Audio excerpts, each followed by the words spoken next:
தான் இடர்கள் வந்தாலும் நான் விசுவாசத்தில் நிலைத்திருப்பேன். ஆண்டவரே, எனக்காக இயேசு நியமித்த இந்த பாதையில் நான் ஓடுகிறேன். அப்போஸ்தலர் பவுலுடைய வழிகள் பார்த்தீங்கன்னா பாடுகள் இருந்தது.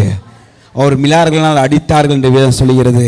1:39 அடிகள் 2 Corinthians 11 படித்து பார்த்தீங்கன்னா, யூதர்களால் 1 நான் 40 அடி 5 தரம் அடிக்கப்பட்டேன்.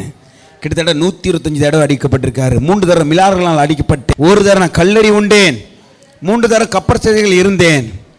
அநேக தரம் பிரயாணத்தினாலும், ஆறுகளால் வந்த மோசங்களினாலும், கலர்களால் வந்த மோசங்களினாலும், என் சுய ஜனங்களால் வந்த மோசங்களினாலும், அந்நிய ஜனங்களால் வந்த மோசங்களினாலும், பட்டணங்களிலும் உண்டான மோசங்களினாலும், வனாந்தரத்தில் உண்டான மோசங்களினாலும், சமுத்திரத்தில் உண்டான மோசங்களினாலும், கள்ள சகோதரர்களாக உண்டான மோசங்களினாலும், பிரியாசத்திலும் வருத்தத்திலும், அநேக முறை கண்விழிப்புகளிலும், பசியிலும் தாகத்திலும், அநேக முறை உபத்திரவங்களிலும், குளிரிலும், நிர்வாணத்தில் இருந்தேன். இவை எல்லாவற்றிலும் அல்லாமல் சபைகளுக்காக குறித்தான நெருக்கம் எனக்கு ஊருக்கு நெருக்குகிறது என்று வேதம் சொல்கிறது. சகல உபத்திரத்தில் நான் மிகுந்த சந்தோஷமாக இருக்கிறேன்.